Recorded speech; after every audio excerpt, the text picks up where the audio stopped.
기초생활수급자분들께서는 곧 시작될 하반기 확인조사 때문에 혹시라도 혜택이 끊기지는 않을까 하는 불안감을 가지고 계실 것입니다.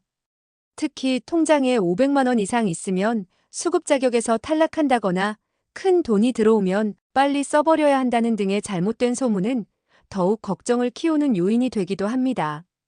하지만 정확한 정보를 알면 막연한 불안감을 떨쳐낼 수 있습니다.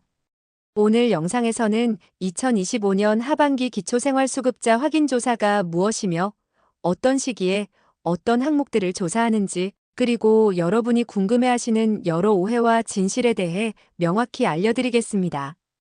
더 나아가 조사 결과에 따라 변동사항이 생겼을 때 어떻게 대처해야 하는지까지 모든 것을 상세히 알려드리겠습니다. 본격적인 영상 시작 전에 구독, 좋아요 한 번씩 눌러주시고 시청하시는 여러분의 나이를 댓글로 남겨주세요. 남겨주신 나이에 맞춰 더 유익하고 공감 가는 맞춤 정보를 제공해 드리겠습니다. 그럼 지금 바로 시작합니다. 2025년 하반기 기초생활수급자 확인조사는 복지 대상자분들이 받고 계신 사회보장급여의 적정성을 확인하기 위한 정기조사입니다.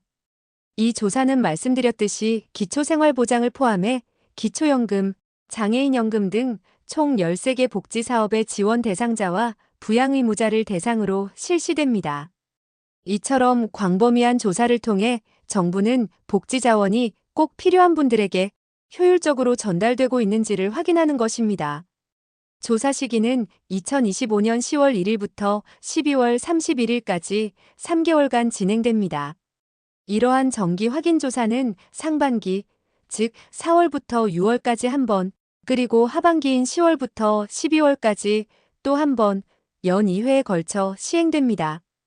따라서 상반기에 이미 한 번 조사가 있었고 이제 하반기 조사가 시작되는 것이므로 현재 수급을 받고 계시다면 이 기간에 집중해 주셔야 합니다.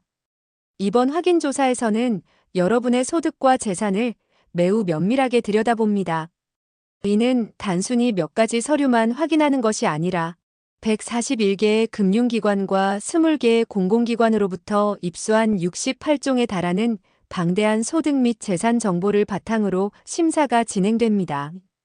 정부는 사회보장정보 시스템인 행복이음이라는 프로그램을 통해 이 모든 공적 자료를 조회하고 적용하여 여러분의 상황을 파악합니다. 주요 조사 항목들을 상세히 살펴보겠습니다. 소득 관련 항목은 여러분이 얻는 모든 종류의 소득을 포함합니다.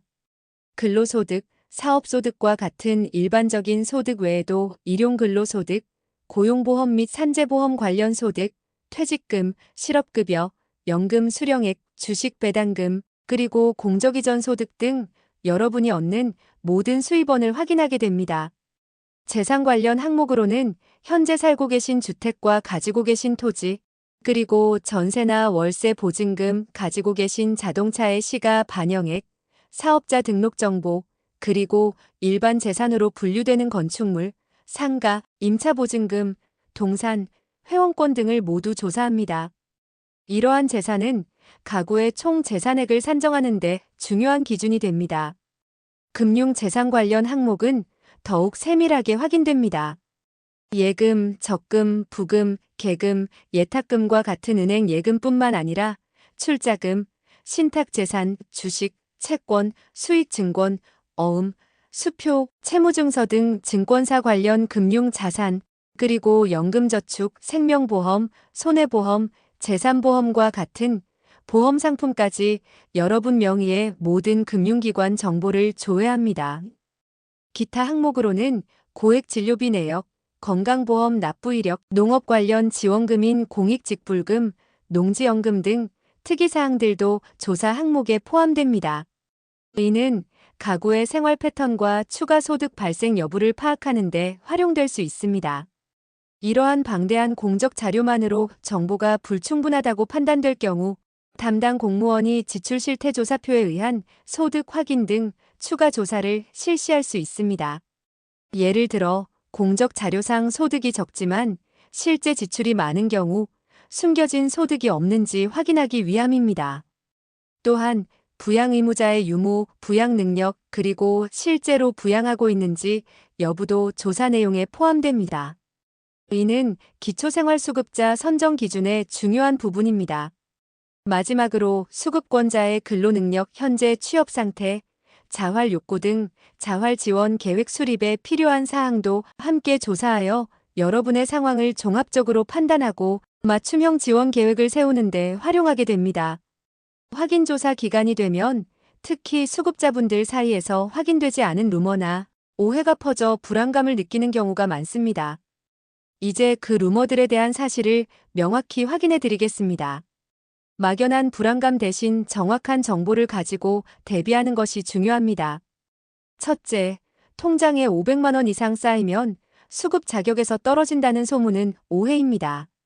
실제로는 금융재산 중에서 생활준비금으로 500만 원은 공제됩니다. 이는 최저생활을 위한 예비자산으로 인정해주는 금액입니다. 또한 거주하시는 지역에 따라 책정되는 기본재산액, 즉 주거용 재산, 일반 재산, 금융재산 등을 포함한 일정 금액도 공제되기 때문에 단순히 통장에 500만 원을 초과하는 금액이 있다고 해서 바로 수급 자격에서 탈락하는 것은 아닙니다. 예를 들어 대도시에 거주하시는 경우 기본 재산액 공제액이 꽤 높으므로 이 부분을 감안하면 500만 원보다 훨씬 많은 금액까지도 소득으로 산정되지 않고 괜찮을 수 있습니다. 둘째, 일시적으로 큰 금액이 통장에 들어오면 바로 탈락한다는 걱정도 많으십니다. 이 역시 오해입니다.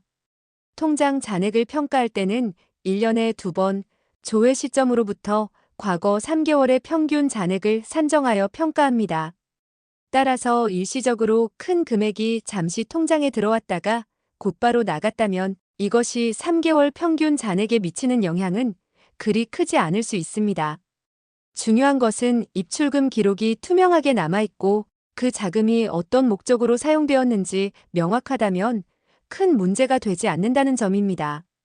셋째, 큰 돈이 생기면 빨리 써버리는 게 이득이다라는 이야기도 있습니다. 이는 매우 위험한 생각입니다. 보험금이나 퇴직금처럼 목돈이 생겼을 때 무조건 소진하기보다는 사용처를 명확히 하고 주거비, 의료비, 교육비 등 필수 항목에 사용하는 것이 중요합니다. 만약 목적 없이 사용하거나 증빙이 불가능한 사용처에 지출할 경우 해당 금액이 소득으로 간주되어 수급 자격에 불이익을 받을 수 있습니다. 정부는 여러분이 어려운 상황에서 자립할 수 있도록 목돈을 사용하는 것은 적극적으로 지원하지만 계획 없는 낭비를 위한 지출은 엄격하게 관리하여 제도의 악용을 막고 있습니다. 넷째, 수급비 통장만 조회한다는 루머도 있습니다. 이는 사실이 아닙니다. 정부는 수급자의 모든 통장, 즉 요구불 예금, 저축성 예금, 증권, 계좌, 보험 등 여러분 명의의 모든 금융 자산을 조회합니다. 3개월 평균 잔액과 더불어 해당 통장들의 입출금 총액까지 상세하게 조사되므로 숨기려 해도 숨길 수 없다는 점을 명확히 인지하고 계셔야 합니다. 투명하게 자신의 상황을 알리고 정당한 방법으로 혜택을 받는 것이 가장 중요합니다. 확인조사 결과 여러분의 소득이나 재산이 증가하여 선정 기준을 초과하는 경우 받으시는 급여가 감소하거나 심한 경우 수급 자격이 중지될 수 있습니다. 이러한 변동 가능성 때문에 불안하실 수 있습니다. 하지만 정부는 수급자분들의 어려움을 외면하지 않으며 충분한 기회와 지원을 제공합니다. 변동 사항 발생 시 현명하게 대처할 수 있는 방안을 알려드리겠습니다. 첫째, 소명 기회가 충분히 제공됩니다.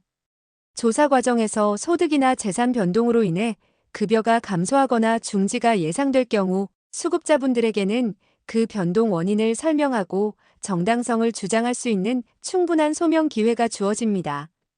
이 기회를 통해 여러분의 상황을 솔직하게 설명할 수 있습니다. 둘째, 정확한 증빙 자료 제출이 중요합니다. 예를 들어 통장에 일시적으로 큰 금액이 입금되었다고 하더라도 그 돈이 병원비, 임대보증금, 수술비 등 정당한 지출을 위한 것이라면 영수증이나 계약서 등의 증빙 자료를 첨부하여 소명할 수 있습니다. 중요한 것은 통장에 들어온 돈이 어떤 목적으로 쓰였는지를 명확히 보여주는 것입니다. 지출 내역이나 증빙 서류를 꼼꼼히 보관하는 습관이 중요합니다. 셋째, 혹시라도 수급 자격 변동으로 탈락하게 되더라도 실망하지 마십시오. 담당 공무원은 여러분의 상황에 맞춰 다른 복지 제도들을 안내해 줄 수 있습니다. 예를 들어 차상위계층 혜택, 긴급복지지원제도 혹은 지역희망복지지원단 연계 등 여러분이 지원받을 수 있는 다른 복지제도를 적극적으로 찾아 연결해 드릴 것입니다. 탈락하더라도 완전히 혼자가 되는 것은 아니므로 전문가의 도움을 받는 것이 중요합니다. 마지막으로 현재 상황이 바뀌어 소득이 줄거나 재산을 처분하는 등 탈락 원인이 해소되었다면 언제든지 기초생활보장제도를 다시 신청할 수 있습니다. 한번 탈락했다고 해서 영원히 신청할 수 없는 것이 아니므로 좌절하지 마시고 다시 문을 두드리십시오. 정부는 여러분의 자활 의지를 언제나 응원합니다. 최악의 경우라도 자활근로 참여 기간이 만료되더라도 기초생활수급 혜택이 즉시 모두 끊기는 것은 아닙니다. 생계급여는 조건부였기에 중단될 가능성이 있지만 의료급여와 주거급여는 생계급여를 받지 못하더라도 기초수급자가 계속 유지된다면 끊어지지 않습니다.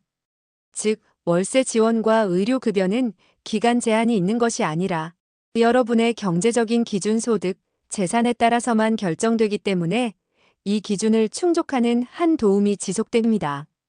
이 점이 가장 중요합니다. 또한 자활근로 참여 외에 다른 소득이 발생하여 소득 인정액이 기준 중위소득 50% 이하인 차상위자에 해당한다면 자활 사업에 계속 참여하는 것이 가능합니다. 질병이나 부상으로 인해 장기간 근로능력 없음 판정을 받은 경우에도 평가 유효기간이 최대 2년까지 연장되어 혜택 유지가 가능합니다. 꾸준히 건강 상태를 확인받고 재판정을 받는 것이 중요합니다. 오늘 우리는 2025년 하반기 기초생활수급자 확인조사의 개요와 시기, 주요 조사 항목들을 상세히 알아보았고 500만 원 잔액 등의 루머와 오해에 대한 진실도 확인했습니다. 또한 수급 자격 변동 시의 대처 방안과 자활근로 종료 시에도 의료급여, 주거급여는 유지될 수 있다는 중요한 사실까지 짚어드렸습니다. 이 모든 정보는 기초생활수급자분들이 확인조사에 대한 막연한 불안감을 떨치고 자신의 권리를 정확히 이해하며 마땅히 받아야 할 복지 혜택을 안정적으로 유지하는 데 큰 도움이 될 것이라고 확신합니다. 투명하고 정직하게 자신의 상황을 알리고 만약 변동사항이 있다면 적극적으로 소명하는 자세가 중요합니다. 이 영상을 보시고 궁금한 점이나 의견이 있다면 댓글로 남겨주세요. 여러분의 소중한 의견은 이 정보가 더 많은 분들께 전달되고 더 나은 복지 환경을 만드는 데 큰 힘이 됩니다. 또한 여러분의 경험은 다른 이웃들에게 용기와 희망을 줄 수 있습니다. 오늘도 끝까지 시청해주셔서 진심으로 감사합니다.